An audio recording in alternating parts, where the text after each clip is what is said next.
नमस्कार दोस्तों, मैं हूं लोकेंद्र मिश्रा और आप सबका स्वागत है। हिंदी भाषा और साहित्य वैकल्पिक विषय जो है उत्तर प्रदेश लोक सेवा आयोग या फिर संघ लोक सेवा आयोग हो या बिहार पीएससी का एग्ज़ाम हो, उसमें हिंदी भाषा साहित्य का जो ऑप्शनल सब्जेक्ट है उस पर आज मैं चर्चा करने वाला हूं। आज इस पूरे एपिसोड में हम इस बारे में चर्चा करेंगे कि सिलेबस क्या है यूपीएससी का। यूपीएससी और यूपीपीएससी का जो सिलेबस है वो लगभग बराबर है। बिहार पीसीएस के सिलेबस में थोड़ा सा अंतर है। डिस्कस जो आज हम करने वाले हैं वो करने वाले हैं यूपीएससी के सिलेबस के बारे में चर्चा। यहाँ आपको दिख रहा होगा मैंने पेपर 1 और पेपर 2 का सिलेबस लिखा है।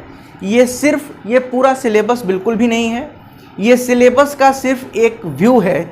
मैं पूरा सिलेबस आपको इस वीडियो में ज़रूर बताऊंगा, लेकिन यहाँ पे मैं सिर्फ आपको ये बताता हूँ कि वैकल्पिक विषय में संघ लोक सेवा आयोग में 2 पेपर हैं, पेपर 1 और पेपर 2। पेपर 1 में जैसा कि आप देख सकते हैं हिंदी भाषा एवं नागरी लिपि का इतिहास पहला टॉपिक है और दूसरा है हिंदी साहित्य का इतिहास। अब हिंदी भाषा एवं नागरी लिपि का जो इतिहास है इसके अंतर्गत हमें क्या क्या चीज़ें पढ़नी है, मैं इसके बारे में डिस्कस कर रहा हूँ। सिलेबस का डिस्कशन शुरुआती 15 मिनट में इस वीडियो के हम सिलेबस डिस्कस करेंगे और बाकी का जो टाइम होगा उसमें हम समझेंगे पहला जो टॉपिक है हिंदी भाषा एवं नागरी लिपि का इतिहास, नागरी लिपि की वैज्ञानिकता और नागरी लिपि की प्रामाणिकता। 2018 वैकल्पिक विषय हिंदी साहित्य के प्रश्न पत्र का पहला प्रश्न था देवनागरी लिपि की वैज्ञानिकता पर प्रकाश डालना था और एक प्रश्न था हिंदी भाषा के मानकीकरण पे, लिपियों के मानकीकरण पे। मानकीकरण का मतलब होता है स्टैंडर्डाइजेशन। तो डिस्कस करेंगे हम। सबसे पहले बता दूं कि हिंदी भाषा एवं नागरी लिपि के इतिहास में जो आपको पढ़ना है वो है अपभ्रंश, अवहट्ट और प्रारंभिक हिंदी का व्याकरणिक तथा अनुप्रयुक्त स्वरूप। इसमें हम ये समझेंगे कि अपभ्रंश क्या है, अवहट्ट क्या है और उसका व्याकरणिक स्वरूप क्या है, व्याकरण के आधार पर उसका रूप जो बनता है वो क्या है। आगे बढ़ेंगे मध्यकाल में ब्रज और अवधि का साहित्यिक भाषा के रूप में विकास।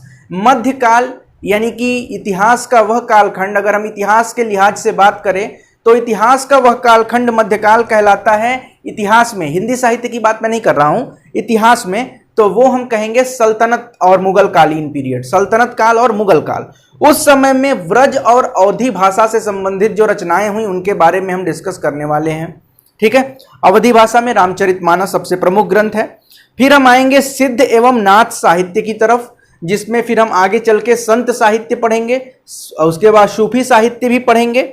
उसके बाद 19वीं शताब्दी में खड़ी बोली और नागरी का विकास, ये एक टॉपिक है इसी के अंतर्गत इस हिंदी भाषा एवं नागरी लिपि के इतिहास में। फिर आगे बढ़ेंगे हिंदी 19वीं शताब्दी में खड़ी बोली और नागरी लिपि का विकास, हिंदी भाषा और नागरी लिपि का मानकीकरण, हिंदी भाषा और नागरी लिपि का मानकीकरण देखेंगे। फिर आगे बढ़ेंगे स्वतंत्रता आंदोलन के दौरान राष्ट्रभाषा के रूप में हिंदी का विकास। फिर आगे संविधान के बाद से हिंदी राजभाषा के रूप में कैसी है, हिंदी भाषा का वैज्ञानिक और तकनीकी विकास, हिंदी की प्रमुख बोलियां और उसका परस्पर संबंध, नागरी लिपि की प्रमुख विशेषताएं और उनके सुधार का प्रयास तथा मानक हिंदी का स्वरूप। मानक हिंदी जो स्टैंडर्डाइजेशन ऑफ हिंदी मैंने अभी बताया था आपको वो। फिर मानक हिंदी की व्याकरणिक संरचना अगला टॉपिक होगा। मैं देखकर बता रहा हूं क्या क्या सिलेबस है। पहले खंड ख में हम आएंगे तो खंड ख है हिंदी साहित्य का इतिहास। साहित्य इतिहास में हम काव्य का इतिहास भी पढ़ेंगे और गद्य का इतिहास भी पढ़ेंगे। तो इसमें सबसे पहला टॉपिक है हिंदी साहित्य की प्रासंगिकता और महत्व तथा हिंदी साहित्य में इतिहास लेखन की परंपरा। हिंदी साहित्य के इतिहास के निम्नलिखित 4 कालों की साहित्यिक प्रवृत्तियां। वो 4 काल कौन से हैं? आदिकाल, जिसमें सिद्ध, नाथ और रासो साहित्य की चर्चा की जाएगी, प्रमुख कवियों की चर्चा की जाएगी। भक्तिकाल, भक्तिकाल में संत काव्य धारा, सूफी काव्य धारा, सगुण निर्गुण भक्ति काव्य धारा। ठीक है, जिसमें कि एक हो जाएगा राम मार्गी और दूसरा आपका हो जाएगा कृष्ण मार्गी शाखा। फिर हम आएंगे रीतिकाल पर। रीतिकाल में रीतिबद्ध, रीति मुक्त और रीति सिद्ध रचनाएं होती थी। प्रमुख कवि थे केशव, पद्माकर और घनानंद। तो इसके बारे में हम चर्चा करेंगे। फिर आएंगे आधुनिक काल। आधुनिक काल में नव जागरण होता है। नव जागरण और पुनर्जागरण में क्या अंतर है ये भी हम देखेंगे। गद्य का विकास और भारतेंदु मंडल। फिर आएंगे आधुनिक हिंदी कविता की मुख्य प्रवृत्तियां, कथा साहित्य। कथा साहित्य यहां पे लिखा हुआ है ना, जो टॉपिक है कथा साहित्य में हमें देखना है उपन्यास और यथार्थवाद, हिंदी उपन्यासों का उद्भव और विकास, प्रमुख उपन्यासकार जैसे प्रेमचंद्र, जैनेन्द्र, यशपाल, रेणु और भीष्म साहनी। हिंदी कहानी का उद्भव और विकास, इसी कथा साहित्य में हिंदी कहानी का उद्भव और विकास। प्रमुख कहानीकार प्रेमचंद, प्रसाद, अज्ञेय, मोहन, राकेश और कृष्णा सोबती। पेपर 1 है अभी ये। फिर आगे बढ़ेंगे नाटक और रंगमंच, हिंदी नाटक का उद्भव और विकास, प्रमुख नाटककार भारतेंदु प्रसाद, जगदीश चंद्र माथुर, राम कुमार वर्मा और मोहन राकेश। हिंदी रंगमंच का विकास, नाटक और रंगमंच में ही हिंदी रंगमंच का विकास भी देखेंगे। और फिर आएंगे आलोचना। आलोचना में हिंदी आलोचना का उद्भव और विकास। आलोचना में 2 प्रमुख लोगों को पढ़ते हैं, एक तो पढ़ते हैं आचार्य शुक्ल को और फिर पढ़ते हैं द्विवेदी। शुक्ल, द्विवेदी, रामविलास शर्मा, नगेंद्र, ये प्रमुख आलोचक हैं, इनके बारे में हमें पढ़ना है। हिंदी गद्य की अन्य विधाएं जैसे ललित निबंध आ जाएगा, रेखाचित्र, संस्मरण और यात्रा वृत्त। उसके बाद हम आते हैं पेपर 2 पर। पेपर 2 में बता दूं कि पद्य साहित्य और गद्य साहित्य में मूल पाठ्य पुस्तकें दी हुई हैं, वही पढ़ना है। जैसे कि कबीर पढ़ना है तो कबीर में कबीर ग्रंथावली के शुरुआती जो 100 पद हैं उनके बारे में, उनका संदर्भ, उनका प्रसंग और उसके व्याख्या। ठीक है। फिर आते हैं सूरदास। सूरदास में भ्रमर गीत सार, इसमें भी आरंभिक 100 पद हैं, संपादक रामचंद्र शुक्ल। तुलसीदास रामचरितमानस में सुंदरकांड और कवितावली का उत्तरकांड। जायसी का पद्मावत, उसमें भी सिंघल द्वीप खंड और नागमती का वियोग वर्णन जो है वो खंड। फिर आते हैं बिहारी। बिहारी रत्नाकर, आरंभिक 100 दोहे, ठीक है, संपादक जगन्नाथ दास रत्नाकर। मैथिली शरण गुप्त की भारत भारती। फिर आते हैं प्रसाद की कामायनी में चिंता सर्ग और श्रद्धा सर्ग। निराला का राग विराग, जिसमें राम की शक्ति पूजा और कुकुरमुत्ता, इनकी जो जो कविता है, लंबी कविता, वो पढ़ेंगे। फिर दिनकर का कुरुक्षेत्र है। अज्ञेय का आंगन के पार द्वार, असाध्य वीड़ा, ठीक है। मुक्तिबोध, ब्रह्म राक्षस। नागार्जुन बादल को घिरते देखा है, अकाल और उसके बाद, हरिजन गाथा। फिर आएंगे खंड ख, ये पद्य साहित्य के बाद गद्य साहित्य में। गद्य साहित्य में पढ़ना है भारत दुर्दशा भारतेंदु का। उसके बाद आषाढ़ का एक दिन नाटक मोहन राकेश। रामचंद्र शुक्ल का चिंतामणि भाग 1 कविता क्या है, ठीक है, श्रद्धा और भक्ति। फिर हम आएंगे निबंध निलय, संपादक डॉक्टर सत्येंद्र। इसमें जो निबंध है बालकृष्ण भट्ट, प्रेमचंद, गुलाब राय, हजारी प्रसाद द्विवेदी, रामविलास शर्मा, अशेष और कुबेरनाथ राय। फिर प्रेमचंद में, प्रेमचंद की जो साहित्य है, जो कथाएं हैं, उसमें पहला तो पढ़ना है आपको उपन्यास गोदान।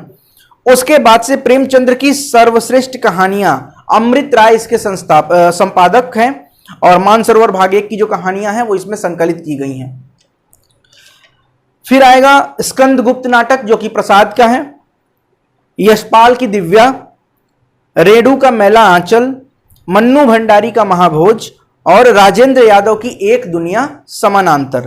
तो ये तो था कि क्या क्या टॉपिक है हमारे इस पूरे चैप्टर में, पूरे इस पेपर 1 और पेपर 2 में क्या क्या टॉपिक था ये हमने डिस्कस किया।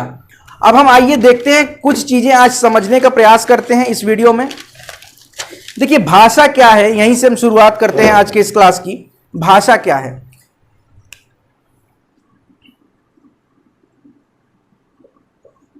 भाषा संप्रेषण का एक माध्यम है, यह हम सबको पता है। संप्रेषण का माध्यम का अर्थ यहां पर यह होता है कि यदि कोई भी व्यक्ति अपने कोई मन की स्थिति को, किसी भी मन स्थिति को यदि हमें किसी दूसरे व्यक्ति तक पहुंचाना है तो उसके लिए किसी न किसी आलंबन की आवश्यकता होगी, किसी न किसी सहारे की आवश्यकता होगी।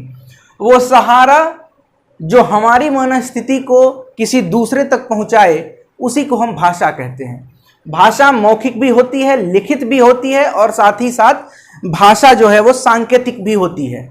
मौखिक भाषा में एक शब्द और भी आता है, वाचिक परंपरा।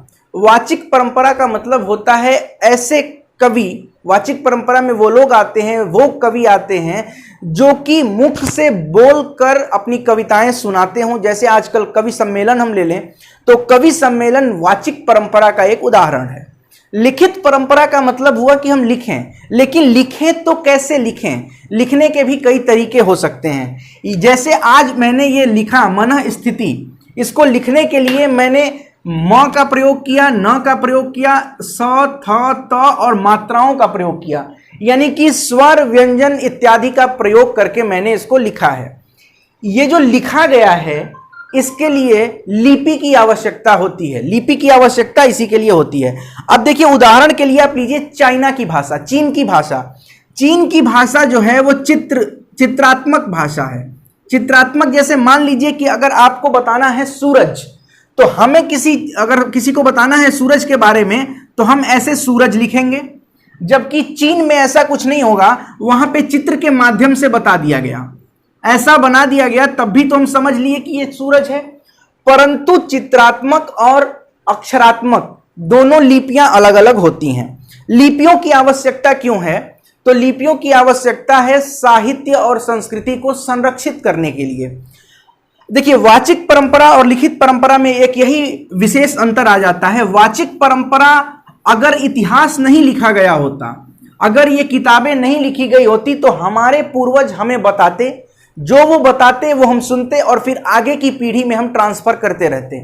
एक समय आता कि जो चीज जैसे लिखी हुई है वो अलग है, हम जो बोल रहे हैं आगे वाली पीढ़ी उसको किस रूप में ग्रहण कर रही है, वो अपने आगे वाली पीढ़ी को किस रूप में उस बात को पहुंचा रही है, इससे मूल बात जो है वो कट जाती, मूल बात जो है वो कट जाती, एक नया स्वरूप देखने को मिलता। जबकि यदि हमने लिख दिया सूरज, यदि मैंने कहीं पर सूरज लिख दिया तो वो कोई भी पढ़ेगा, आज के मेरी आगे आने वाली पीढ़ी, आपकी आगे आने वाली पीढ़ी या आपके बाद आगे सैकड़ों हजारों पीढ़ियां भी पढ़ेंगी तो इस सूरज को सूरज ही पढ़ेंगी।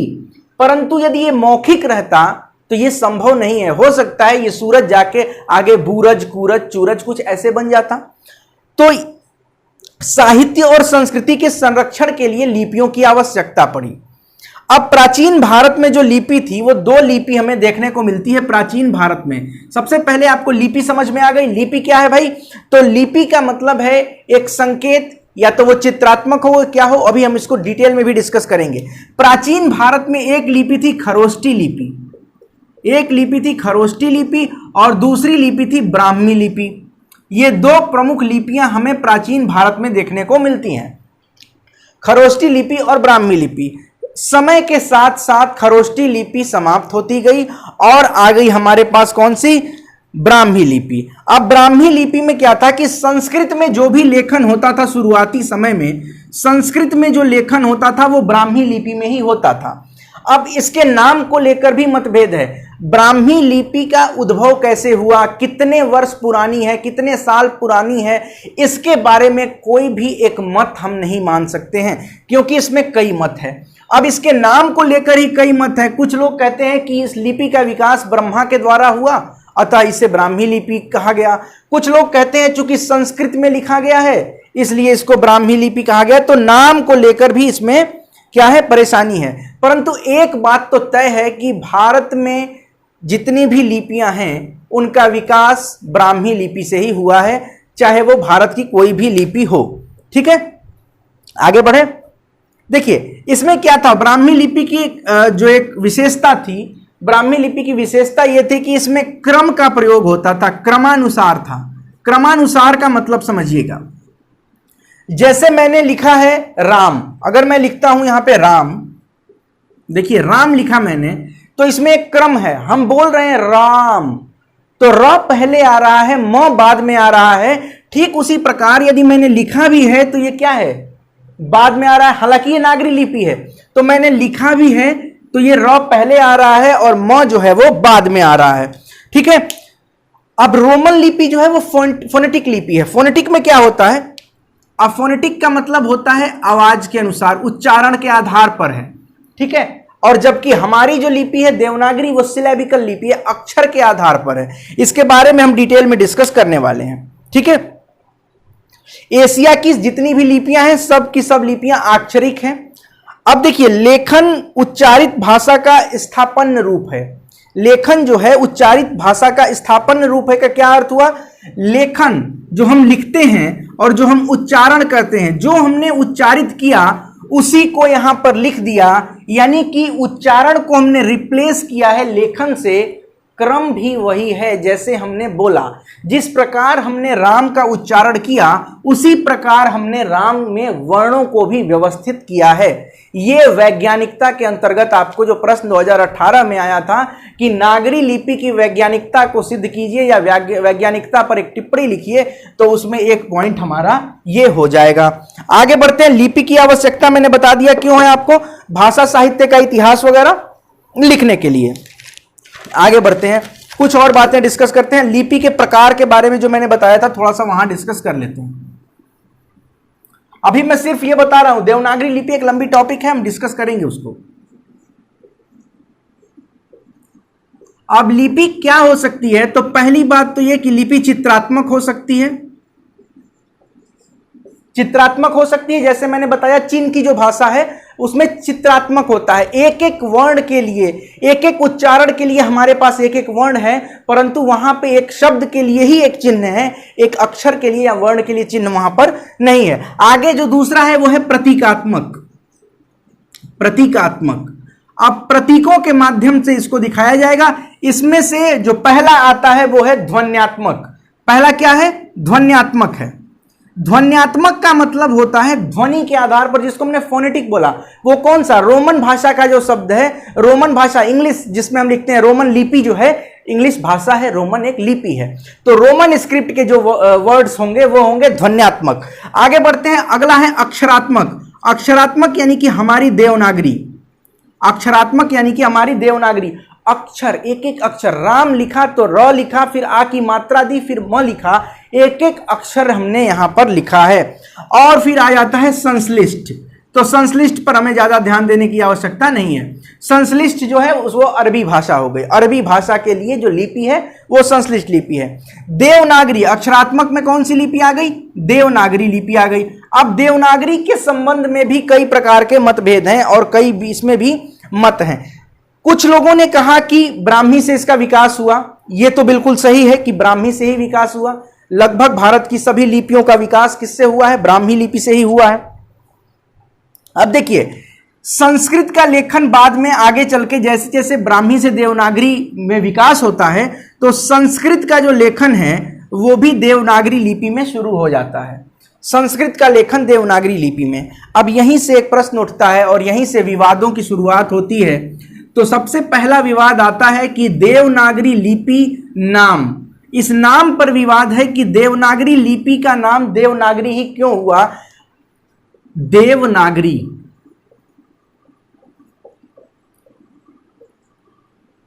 इसका नाम देवनागरी क्यों पड़ा। कुछ लोगों ने कहा कि संस्कृत में लिखा गया है, संस्कृत देववाणी है, देव भाषा है, और संस्कृत ब्राह्मी के बाद से देवनागरी लिपि में लिखी जाने लगी, इसलिए इसको देवनागरी लिपि के नाम से हम जानते हैं। कुछ लोगों ने कहा कि देवताओं की भाषा, वही जो मैंने बताया संस्कृत वाली। फिर आगे बताया गया कि इस भाषा का नगरों के विकास में योगदान है, नगरों के विकास में योगदान है, इसलिए इसको देवनागरी कहा गया। आगे चलते हैं, बौद्ध ग्रंथ है ललित विस्तार। बौद्ध ग्रंथ है एक जिसका नाम है ललित विस्तार। इस ग्रंथ में कुल 64 लिपियां हैं। 64 लिपियां हैं बौद्ध ग्रंथ ललित विस्तार में, 64 लिपियां हैं। इनमें से एक लिपि का नाम है नाग लिपि। नाग लिपि नाम है। तो कुछ लोग ये भी मानते हैं कि नाग लिपि से ही देवनागरी लिपि का विकास हुआ। विकास यानी कि नाम इस प्रकार इसका आगे बढ़ा है। हिंदी में कई बोलियां हैं, हिंदी भाषा में कई बोलियां हैं।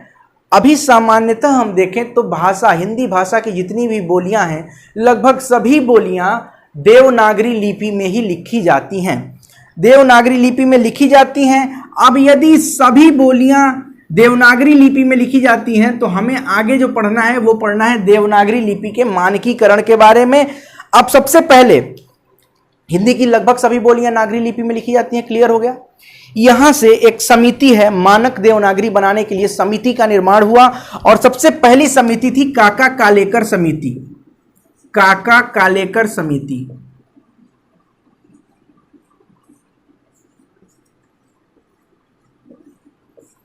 ठीक है, पहली समिति जो है मानकीकरण के लिए देवनागरी के, वो आती है काका कालेकर समिति।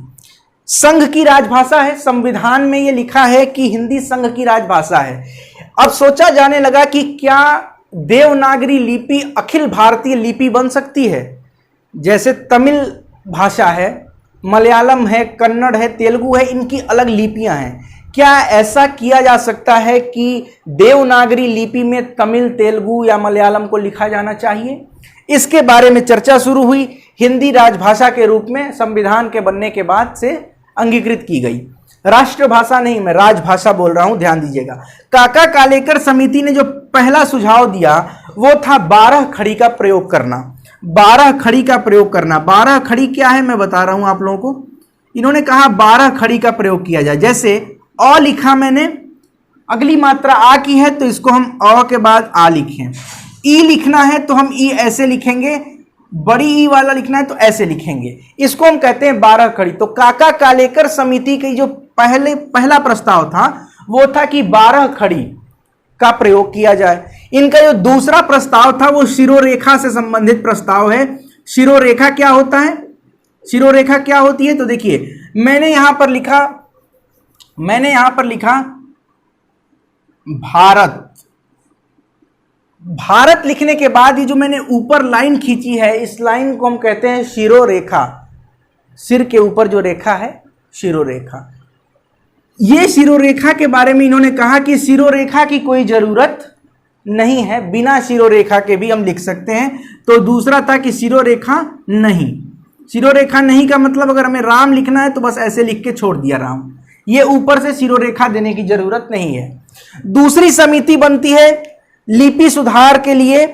हिंदी साहित्य सम्मेलन प्रयाग में 1941 में हिंदी साहित्य सम्मेलन होता है प्रयाग में, और यहां पर फिर कुछ नियम बनाए जाते हैं। तो ये देवनागरी भाषा के नियमों के बारे में चर्चा हम करेंगे। नागरी प्रचारणी सभा का जो योगदान है हिंदी के मानकीकरण में वो सबसे अधिक है, नागरी प्रचारणी सभा। तो उसके योगदान के बारे में तो हम डिटेल में देखेंगे ही, जब हम डिस्कस करेंगे कि प्रचारणी सभा क्या है, नागरी प्रचारणी सभा क्या है, तो उसमें हम डिस्कस करने वाले हैं इसको। फिलहाल हमने सिर्फ ये डिस्कस किया कि लिपि क्या है। लिपि सुधार समिति हिंदी साहित्य सम्मेलन प्रयाग देख लेते हैं। हिंदी साहित्य सम्मेलन प्रयाग कब हुआ? तो 1941 में हुआ।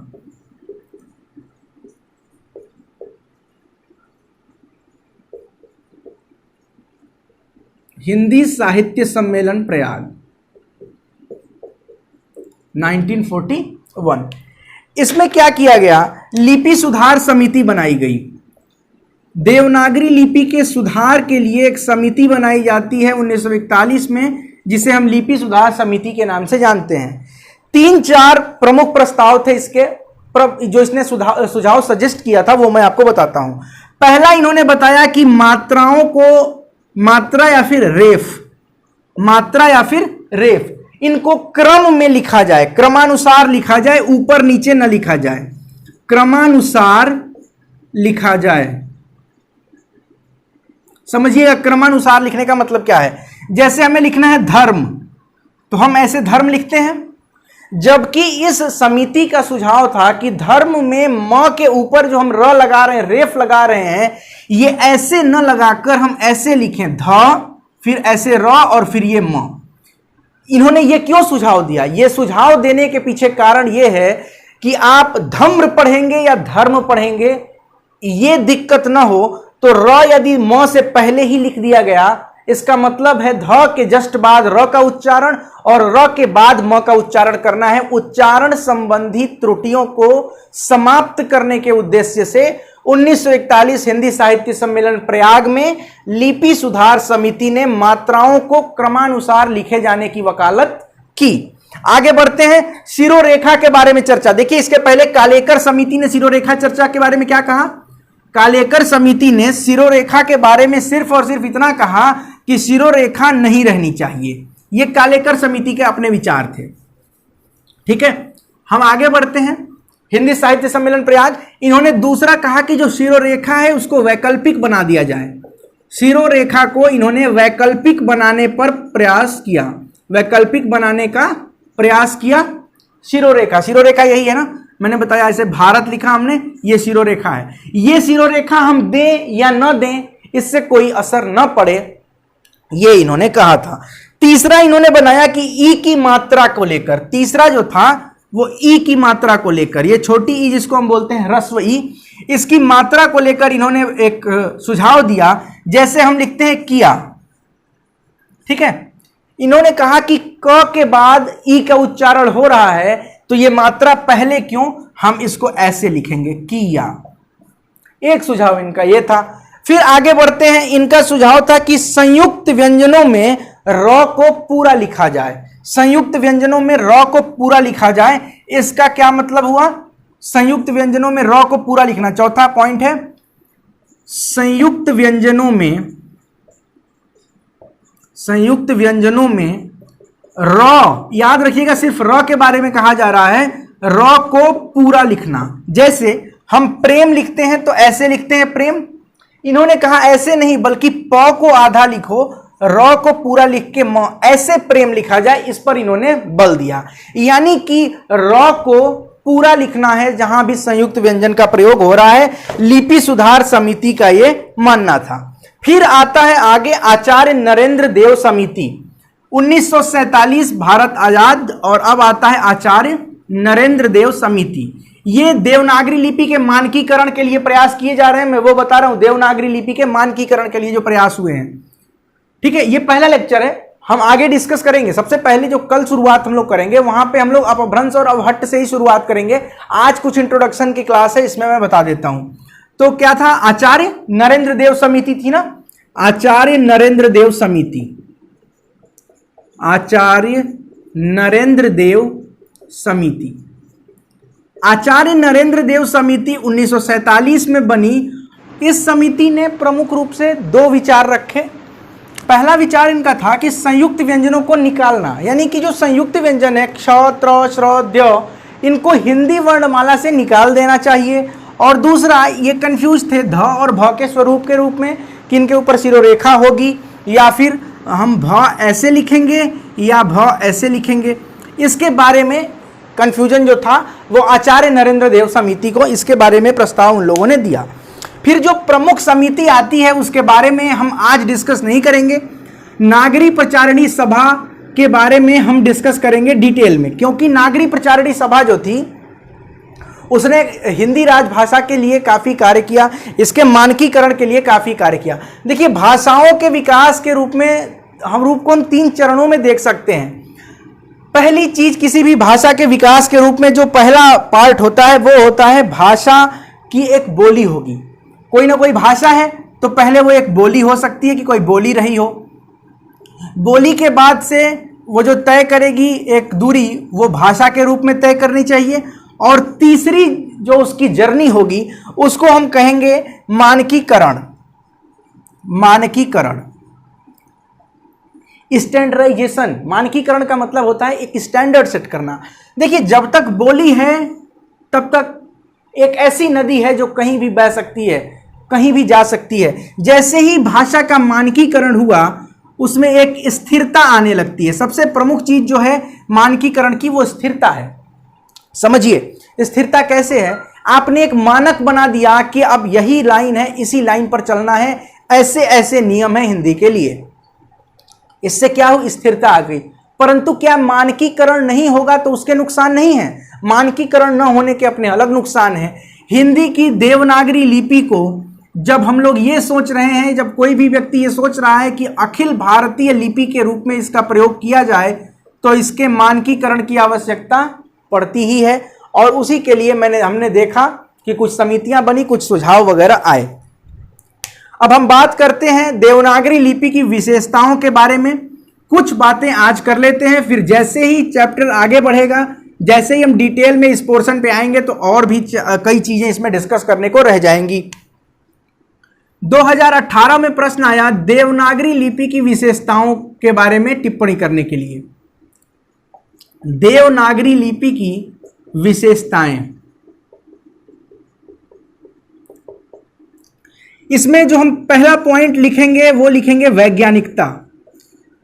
कोई भी भाषा है, कोई भी लिपि है, वो कितनी वैज्ञानिक है ये समझना सबसे आवश्यक है। हमारे हिंदी के लिए देवनागरी लिपि में हर एक ध्वनि के लिए एक चिन्ह निश्चित है। हर एक ध्वनि के लिए एक चिन्ह। पहला फर्स्ट पॉइंट यह है, हर एक ध्वनि के लिए एक चिन्ह है। उदाहरण के लिए हमें न बोलना है, इसके लिए एक चिन्ह है। म बोलना है, उसके लिए एक चिन्ह है। तो हर एक ध्वनि के लिए हमारे पास चिन्ह है, सिर्फ एक चिन्ह है, यह महत्वपूर्ण है। न के लिए सिर्फ हिंदी में यही है, म के लिए यही है और र के लिए यही है, अ के लिए सिर्फ और सिर्फ यही है। तो कह सकते हैं कि हर एक ध्वनि के लिए हमारे पास एक चिन्ह है। क्या अंग्रेजी भाषा की रोमन लिपि में ऐसा संभव है? उदाहरण के लिए आप देखिए, CAT हम कैट कहते हैं, CAT कैट कहते हैं। C से भी क यहां पे हो गया और K से भी हम क पढ़ते हैं। तो ये अगर रोमन लिपि में देखें तो ये वैज्ञानिकता रोमन लिपि के पास नहीं है। केमिस्ट्री CHEMISTRY, CH से यहां पे हम क पढ़ रहे हैं और कहीं कहीं पे हम चपाती लिखते हैं तो CHAPATI, तो CH से च पढ़ रहे हैं। CH से जहां क है वहीं CH से हिंदी में अंग्रेजी में च भी है, जबकि हमारी देवनागरी लिपि में ऐसा कहीं भी नहीं है। अतः हम ये कह सकते हैं कि देवनागरी लिपि एक वैज्ञानिक लिपि है, पहली विशेषता। दूसरी विशेषता हमारे पास मात्रा है। मात्रा का अर्थ क्या होता है? हमें लिखना है राम, तो र के बाद एक ये लाइन खींचा हमने तो ये राम हो गया, जबकि अन्य लिपियों के पास ये सुविधा नहीं है। उदाहरण के लिए फिर से रोमन लिपि लेते हैं। हमने लिखा RAM, राम। R समझ में आया कि र के लिए है, M समझ में आया कि म के लिए है। आ की मात्रा के लिए भी एक यहां पे अक्षर लिखना पड़ा। हमारे यहां मात्राओं के लिए अक्षर की जरूरत नहीं पड़ती है, जबकि रोमन लिपि में हमने देखा कि अक्षर की जरूरत पड़ती है। तो दूसरी वैज्ञानिकता मात्रा है। तीसरी विशेषता है कि हमारे यहां क्रमानुसार है। वर्णमाला में जो भी क्रम है वो वैज्ञानिक रूप से सुटेबल है। समझिएगा कैसे, मैं लिखता हूं यहां पे, यहां मैं वर्णमाला लिखता हूं। वर्णमाला हिंदी की जो है वो क्या है? क, ख, ग, आगे जाएगा क वर्ग, फिर आता है च वर्ग, ट वर्ग, त वर्ग और प वर्ग। ठीक है, कोई दिक्कत? क जो है क, ख, ग, घ, ये कंठ से इसका उच्चारण हो रहा है, जबकि प वर्ग का उच्चारण ओष्ठ से हो रहा है, प, फ, ब। नीचे क्या है? सबसे अंदर है कंठ, फिर आता है तालु, फिर आती है जिह्वा और फिर आते हैं दांत, और दांतों के बाद आता है प वर्ग। आप ध्यान से देखिएगा, ये बिल्कुल प्रमाणिक है। पहले कंठ है और सबसे अंत में ओष्ठ आ रहा है प। यानी कि हम कह सकते हैं कि हमारे यहाँ जो वर्णमाला का क्रम है वो भी वैज्ञानिक रूप से सिद्ध है, वो भी वैज्ञानिकता से परिपूर्ण है। आगे बढ़ते हैं। अगला पॉइंट है वो है शिरोरेखा। देवनागरी लिपि में शिरोरेखा है। शिरोरेखा मैंने बताया था अभी आप लोगों को। क्या हुआ? वीडियो बनाने के 15 मिनट के बाद वीडियो रुक गया था, 15-20 मिनट पीछे चले गए हम। मैंने बना दिया था मगर वो कट गया था। तो हम बात कर लेते हैं शिरोरेखा की। एक बार देख लेते हैं पहले चल रहा है कि नहीं। हाँ, चल रहा है। तो शिरोरेखा, शिरोरेखा हमारे लिए देवनागरी लिपि में शिरोरेखा लगाते हैं। यह आवश्यकता नहीं है, बिल्कुल ऐसा नहीं है कि मैंडेटरी है, यह वैकल्पिक है। अभी भी आप चाहें तो शिरोरेखा लगाएं, न चाहें तो न लगाएं, परंतु शिरोरेखा भी तो है, लगा तो सकते हैं। तो एक विशेषता आ गई देवनागरी लिपि की कि यहां शिरोरेखा का प्रयोग करते हैं। अगली जो विशेषता है पांचवी, वो है फ्लेक्सिबिलिटी। फ्लेक्सिबिलिटी को हम हिंदी में क्या कहेंगे? लचीलापन।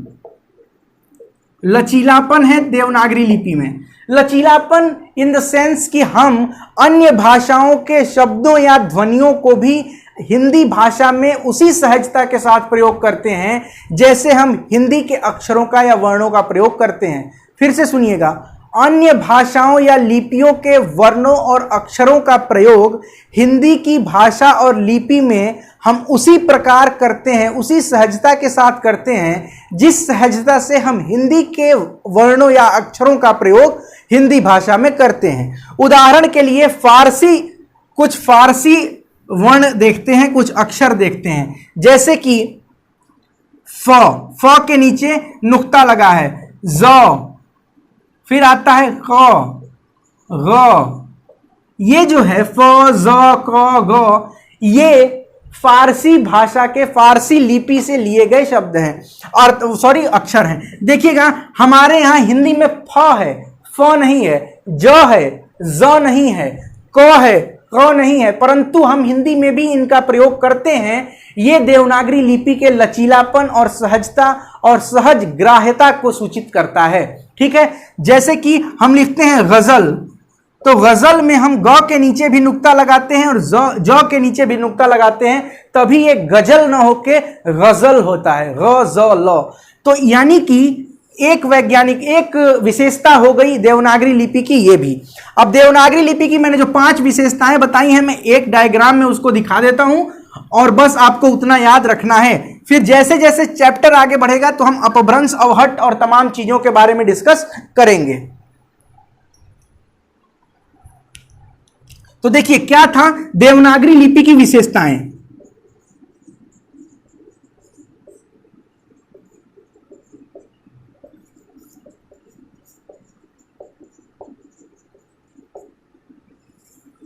ठीक है, पहली चीज क्या थी? एक स्वर के लिए, एक उच्चारण के लिए एक चिन्ह, एक स्वर एक चिन्ह। दूसरी है मात्रा, तीसरी है शिरोरेखा, चौथी है सहज ग्राह्यता या फिर इसको हम कहेंगे फ्लेक्सिबिलिटी। ठीक है, शिरोरेखा, सहज ग्राह्यता और फिर वैज्ञानिक क्रम या फिर लिख दें क्रमानुसार। इसको हम लिख सकते हैं क्रम में वैज्ञानिकता। जैसे कंठ से उच्चारण करने वाले क वर्ग हैं, फिर च वर्ग, ट वर्ग, त वर्ग और अंत में आता है ओष्ठ या होठ से उच्चारण करने वाले प वर्ग।